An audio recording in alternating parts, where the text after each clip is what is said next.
Assalomu alaykum hurmatli vatandoshlar va odatdagi yangiliklarimizni boshlaymiz.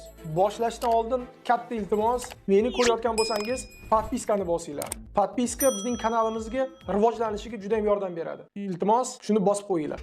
Moskva hamda Moskva oblasti va Sankt-Peterburgdagi hamyurtlarimizga 10 yillik stajiga ega ishonchli dokument xizmatlarini taklif qilamiz. Registratsiya va uni продление qilish, трудовой договор, уведомление, spravkalar, проверка bazalar xizmatlari mavjud. Muhim eslatma, Amina ilovasi to'liq ishlamaganligi sababli registratsiya qilmaganlar zudlik bilan ushbu xizmatdan foydalaning. Hoziroq ekrandagi raqamlarga qo'ng'iroq qiling yoki WhatsAppdan yozing. Rossiyaga kelgan hindlar qayerga yo'qoldi degan gaplar juda ko'p bo'layotgandi.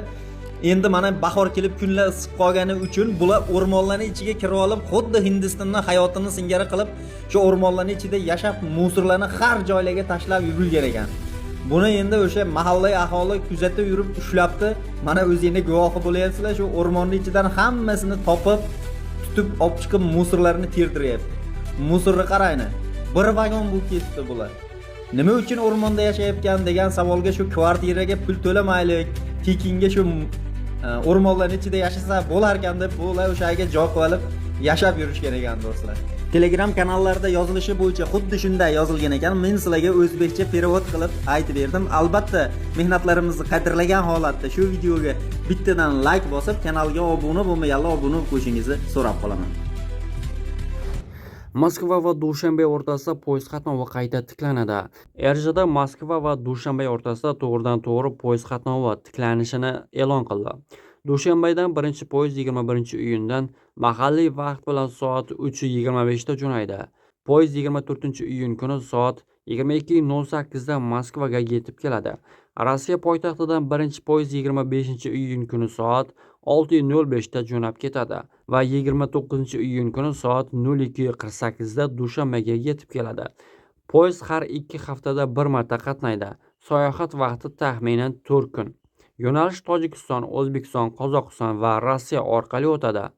Yo'l davomida Buxoro, Nukus, Qo'ng'irot, Oqto'be, Orenburg, Samara, Penza va boshqa shaharlardan ham o'tiladi. Dushanbedan keladigan poyezd chiptalari allaqachon sotuvga qo'yilgan. Moskvadan chiptalar savdosi tez orada ochiladi. Eslatib o'tamiz, Moskva va Dushanbe o'rtasidagi to'g'ridan-to'g'ri temir yo'l qatnovi 2020-yil bahorda koronavirus pandemiyasi tufayli to'xtatilgan edi. Davlat Dumasi Rossiyaga kelayotgan xorijliklar uchun tibbiy ko'rikdan o'tish qoidalarini kuchaytiruvchi yangi tuzatishlarni 2 va 3 o'qishda qabul qildi.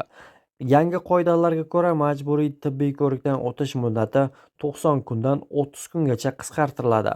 Bu o'zgarish barcha toifadagi keluvchilarga, shu jumladan mehnat migrantlari, Yevroosiyo iqtisodiy ittifoqi mamlakatlari fuqarolari, qochqinlar va boshqa xorijiy fuqarolarga daxl qiladi.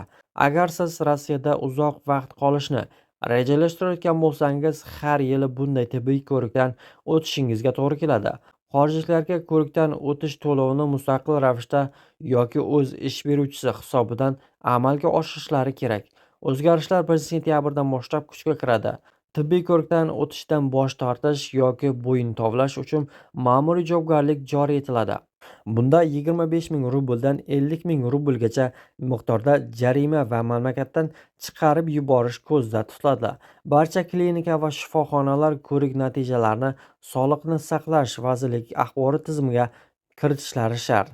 Agar chet el fuqarosida xavfli kasalliklar aniqlansa yoki giyohvand moddalar iste'mol qilgani tasdiqlansa, tibbiyot tashkiloti bu haqda 24 soat ichida MVDga xabar berishi kerak. Shundan so'ng ushbu idoralar shaxsni Rossiyadan chiqarib yuborish to'g'risidagi qarorni qabul qiladi. Shuningdek, tibbiyot tashkilotlariga ko'rikdan o'tkazish huquqini uchinchi shaxslarga berish qat'iyan taqiqlanadi. Kurganda migrantlar uchun taqiqlangan kasblar 70 taga oshdi. O'zgarishlar haqidagi qarorni Rossiyaning Kurgan viloyati gubernatori Vadim Shumkov imzoladi. Ushbu hujjat kompaniyalarga patent asosida ishlaydigan chet elliklarni ishga yollashni taqiqlaydi.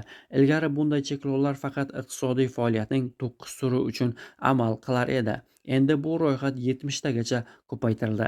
Patentga ega bo'lgan migrantlarga endi foydali qazilmalarni qozib olishda, shuningdek oziq-ovqat mahsulotlari, kiyimlar va dorilar ishlab chiqarishda ishlash mumkin emas. Cheklovlar qurilish, savdo, transport, aloqa va IT sohalarida amal qiladi. Taqiq shuningdek tibbiyot, ta'lim, madaniyat, sport va umumiy ovqatlanish sohalariga ham tegishli. Kurgan viloyati ish beruvchilariga bunday xodimlarni 2026-yil 31-iyulgacha ishdan bo'shatishlari kerak. Gubernator qarori u rasmiy ravishda e'lon qilgan kundanoq darhol kuchga kiradi.